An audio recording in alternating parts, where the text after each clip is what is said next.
అన్ని కీళ్ల సంబంధిత సమస్యలకు రీజనార్థోస్పోర్ట్ హైదరాబాద్లో అధునాతనమైన సర్జరీ లేని వైద్యం.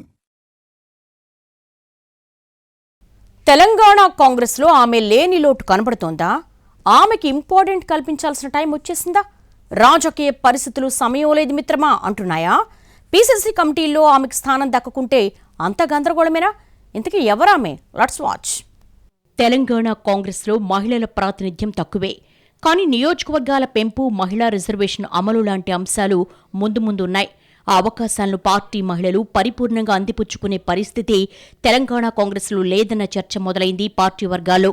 రాష్ట్ర నాయకత్వం కూడా ఆ దిశగా అడుగులేస్తున్నట్టుగా కనిపించడం లేదని అంటున్నారు.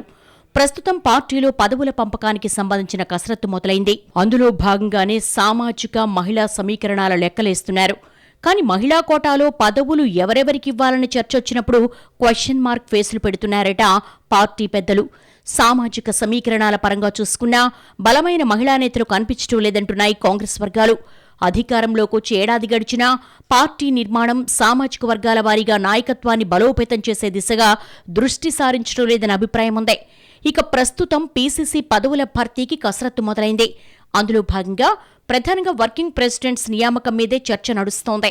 ఎస్సీ, ఎస్టీ, రెడ్డి సామాజిక వర్గాల నుంచి పేర్లు పరిశీలనలో ఉన్నా మహిళా, బీసీ కోటాపైనే చర్చలు ఎక్కువగా జరుగుతున్నాయట. రేవంత్ రెడ్డి పీసీసీ అధ్యక్షుడిగా ఉన్నప్పుడు గీతారెడ్డి వర్కింగ్ ప్రెసిడెంట్గా పనిచేశారు. కానీ ఇప్పుడు అదే ప్లేస్లో బీసీకి అవకాశం ఇవ్వాలనుకుంటే ఎవరన్నది క్వశ్చన్ మార్క్. ఈ రేసులో ఎక్కువగా వినిపిస్తున్న పేరు గద్వాలకు చెందిన సరితా తిరుపతయ్య. అటు మహిళా కాంగ్రెస్ అధ్యక్షురాలుగా కూడా ఆమె పేరే వినిపిస్తోందట. సరితకు పీసీసీలో ఇవ్వాలని అనుకున్నా ఉమ్మడి పాలమూరు జిల్లాకు 2 వర్కింగ్ ప్రెసిడెంట్ పదవులివ్వడం జరగకపోవచ్చంటున్నారు. ఇలాంటి పరిస్థితుల్లో బీసీల నుంచి కాకుండా రెడ్డి సామాజిక వర్గం నుండి మహిళలకు ప్రాధాన్యత ఇస్తే రెడ్ల డామినేషన్ అంటారన్న భయం ఉందట. ఇక బీసీల్లో కూడా ఇప్పటిదాకా 2 సామాజిక వర్గాలకే ప్రాధాన్యత దక్కుతోంది. అందుకే మిగిలిన కులాలకు ప్రాతినిధ్యం కల్పించాలన్న ఒత్తిడి కూడా పెరుగుతోందంటున్నారు. ప్రస్తుతం మహిళా కాంగ్రెస్ ప్రెసిడెంట్గా ఉన్న సునీతారావుది ముదిరా సామాజిక వర్గం. మరోవైపు ఇందిరా శోభన్ కూడా పార్టీలో పదవి ఆశిస్తున్నారు. అయితే ఇందిరా శోభన్ పార్టీలు మారుతూ ఉండడం కొంత ఇబ్బంది కలిగించే అంశమంటున్నారు. ఇక ప్రస్తుతం ప్రభుత్వం కూడా బీసీ కులగణన నిర్వహించింది. ఆయా సామాజిక వర్గాల నుంచి నాయకత్వం చాలా బలహీనంగా ఉన్నట్టు క్లారిటీ వచ్చింది. అందుకే ఇక నుంచైనా పార్టీలో బీసీ మహిళలకు ప్రాధాన్యత కల్పించాలన్న డిమాండ్ పెరుగుతోంది.